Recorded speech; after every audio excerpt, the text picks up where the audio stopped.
Hello friends, Radhe Radhe. Welcome back to my channel. तो आज जो हम बात करेंगे वो कार्तिक मास के बारे में करेंगे कि कार्तिक मास में हम डेली पूजा कैसे कर सकते हैं। पूरा महीना ही हम इस तरीके से पूजा कर सकते हैं। अभी मैं आपको वीडियो में वो बताऊंगी। तो आज शरद पूर्णिमा है, तो उस पूरे महीने का जो फल होता है तो वो हमें मिले, इसीलिए हम ये पूजा करते हैं, पाठ करते हैं, नहाते हैं, स्नान भी करते हैं कुछ लोग। तो शरद पूर्णिमा का जो महत्व होता है ना वो बहुत ही ज़्यादा होता है, क्योंकि हमारे विष्णु भगवान को और हमारे लड्डू गोपाल जी को, कृष्ण जी को बहुत ही ज़्यादा प्रिय है ये कार्तिक महीना। और इस महीने का जो नाम, दूसरा नाम है वो दामोदर मास भी जाना जाता है। दामोदर मास को भी बोला जाता है इसको, क्योंकि हमारे कृष्ण जी का नाम दामोदर भी है इसीलिए। और कृष्ण जी ने जो रास रचाया था राधा रानी के साथ में, वो इस रात को, शरद पूर्णिमा की रात को किया था। और वो रास उनका 6 महीने तक चला था। और ये जो शरद पूर्णिमा की जो रात होती है, इसमें चंद्रमा भी बहुत ज़्यादा चमकता है। और इसीलिए इस कार्तिक महीने को हमें पूजा पाठ जो करनी चाहिए, क्योंकि हमारे विष्णु भगवान का बहुत ही प्रिय है। और इसमें तुलसी पूजन का भी बहुत महत्व है। और सुबह ब्रह्म मुहूर्त में कार्तिक स्नान का भी बहुत महत्व है। और जो पूजा पाठ है उसका भी बहुत महत्व है, बहुत ही ज़्यादा पुण्य का काम होता है ये। तो हम लोग डेली कैसे पूजा कर सकते हैं, जो लोग स्नान आदि नहीं कर सकते हैं और जो जिनके पास समय नहीं है, तो वो अपने लड्डू गोपाल जी की तो सेवा करते ही हैं, लेकिन कार्तिक मास में अलग से कुछ नहीं कर सकते। तो वो इस तरीके से डेली पूजा कर सकते हैं। तो सबसे पहले हम जो अपने लड्डू गोपाल जी को स्नान कराते हैं, वैसे ही हमें स्नान कराना है। लेकिन आप अगर चाहें तो, अगर पॉसिबल हो तो अलग अलग तरीके का आप स्नान करा सकते हैं अपने लड्डू गोपाल जी को। तो मैंने जो यहाँ स्नान कराया है, आज मैंने इनको अष्टगंध से स्नान कराया है। सबसे पहले मैंने पात्र में सात्विक बना करके उसमें तुलसी पत्र रखा है, और उसके बाद में अपने लड्डू गोपाल जी को स्नान कराया है। और उसके अंदर मैंने अष्टगंध से उनको मलमल के हल्के हल्के हाथों से स्नान कराया है। और फिर पंचामृत लिया है, पंचामृत मैंने मिक्स कर लिया था, और पंचामृत से मैंने स्नान कराकर फिर शुद्ध जल से मैंने उनको स्नान कराया है। और उसके बाद मैंने उनको जो वस्त्र पहनाए हैं वो पीले रंग के पहनाए हैं। और ये न्यू ड्रेस है उनकी, तो इनको पीला रंग बहुत ही ज़्यादा पसंद है, इसीलिए मैंने इनको आज पीला पहनाया है। वैसे आज के दिन जो महत्व होता है वो सफ़ेद रंग का होता है, तो सफ़ेद रंग मैं इनको शाम को पहनाऊंगी। इसीलिए मैंने जो सुबह की पूजा की है ये मैंने इनकी पीले वस्त्र में ही की है। और इसके बाद मैंने इनका श्रृंगार कर दिया है पूरी तरीके से। और इसके बाद हम करेंगे पूजा। और अगर जो इस लोग स्नान करते हैं तो उनको सबसे पहले सुबह ब्रह्म मुहूर्त में उठना होता है। और उठ कर के ये नहीं है कि आप आज 6 बजे नहा रहे हैं, कल 5 बजे नहा रहे हैं, या फिर कल 4, उसके अगले दिन आप 4 बजे नहा रहे हैं, या आपके मन में आया तो 7 बजे नहा रहे हैं। ऐसा नहीं होता है। इसका एक समय निर्धारित किया जाता है कि हम इस समय में ही नहाएंगे, और सूरज निकलने से पहले ही स्नान हमें कर लेना होता है। कार्तिक मास का सबसे बड़ा नियम यही होता है कि हमें ब्रह्म मुहूर्त में सूर्य उदय से पहले ही नहाना होता है। और उसके बाद हमें तुलसी पूजन करना होता है। तो तुलसी पूजन में जो हमें चीज़ें चाहिए होती हैं, जो दीपक जलाना होता है, दीपदान करना होता है, बहुत सारे महत्व होते हैं तुलसी पूजन के, तो वो भी हमें रोज़ ही करने चाहिए। क्योंकि कार्तिक मास में जो तुलसी पूजन का महत्व होता है वो बहुत ही ज़्यादा बड़ा होता है। और आपको पता ही है कि श्री हरि विष्णु को तुलसी कितनी प्रिय है, तो उनका पूजन का महत्व बहुत बड़ा है इसमें। तो हमने अपनी लाडो को भी ऐसे ही तैयार कर लिया है। और उसके बाद हम यहाँ पर करने वाले हैं पूजा। तो ये डेली पूजा आप इस तरीके से कर सकते हैं, और हम भी लड्डू गोपाल जी की ऐसे ही पूजा करते हैं। तो मैंने यहाँ पर एक प्लेट में दिया लगा लिया है, और उसमें धूप बत्ती रख ली है। और सबसे पहले मैंने दिए को जला करके, और उसके बाद में आगे की प्रक्रिया शुरू करेंगे। क्योंकि और इसमें आप सात्विक बना लें, रोली से बनाएं या चंदन से बनाएं, आपकी इच्छा है। सात्विक बना करके फूल हैं, फूल रखें। तो मैंने फूल भी रख लिया और सात्विक भी बना लिया है। क्योंकि जब भी हम दीपक जलाते हैं तो कभी भी हमें खाली प्लेट में दीपक नहीं रखना चाहिए, दीपक को हमेशा आसन लगाना चाहिए।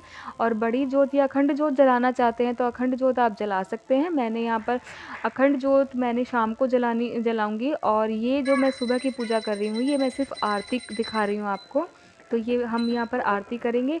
सबसे पहले यहाँ पर मैंने गणेश जी को भी रखा है मिट्टी में, जो मिट्टी होती है ना, मिट्टी में कलावा लपेट करके हमने यहाँ गणेश जी का पूजन कर लिया है, क्योंकि सर्वप्रथम उन्हीं का पूजन मान्य होता है। और उनको भोग भी अलग से इसीलिए लगाया है क्योंकि जो गणेश जी होते हैं उनको तुलसी का भोग नहीं लगता है, तो मैंने इसमें तुलसी नहीं डाली है। यहाँ पर मैंने उनको सिर्फ जो फल थे मेरे पास में वो ही मैंने रखे हैं और बिना तुलसी के भोग लगाया है। उसके बाद हमने विष्णु जी की पूजा की है। विष्णु जी को हमने धूप दीप फूल और कलावा और चावल नहीं चढ़ाया जाता है विष्णु जी को, तो हमने ये जो फूल चढ़ाए हैं ये मैंने लक्ष्मी माँ के लिए स्पेशल गुलाब का फूल लिया है अलग से। और विष्णु भगवान को पीला रंग बहुत पसंद है, तो पीले फूल मैंने उनको चढ़ाए हैं। और तिलक लगा दिया है, कलावा रोली वगैरह जितना भी चंदन से तिलक किया है। और मैं यहाँ पर लक्ष्मी माता को मैं रोली से तिलक करूँगी, क्योंकि लक्ष्मी माता को जो है ना लाल रंग बहुत ज़्यादा प्रिय होता है, इसीलिए उनको लाल लाल चीज़ें ही मैं ज़्यादातर चढ़ा रही हूँ। और उसके बाद में हम अपने लड्डू गोपाल जी को भी इसी तरीके से पूजन करेंगे।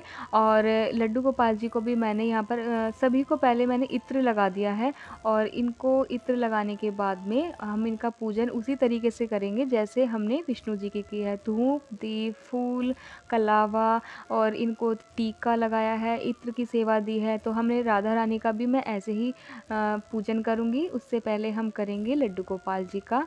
तो लड्डू गोपाल जी को देखो कितने प्यारे प्यारे से फूल हम यहाँ पे चढ़ा रहे हैं, क्योंकि पीले रंग के चढ़ा रहे हैं। पूर्णिमा है, शरद पूर्णिमा है। और उसके बाद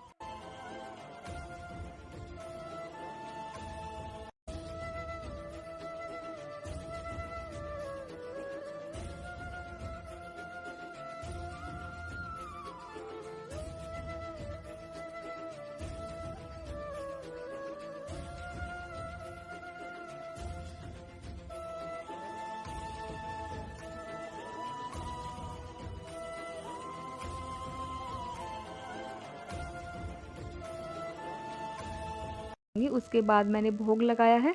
अगर आप धूप दीप दिखा करके, मैंने सभी को धूप दीप दिखाया है और इसके बाद मैंने भोग लगाया है। और भोग लगाने के बाद अगर आप पाठ नहीं करना चाहते हैं तो आप डायरेक्ट आरती कर सकते हैं और उसके बाद भोग लगा सकते हैं।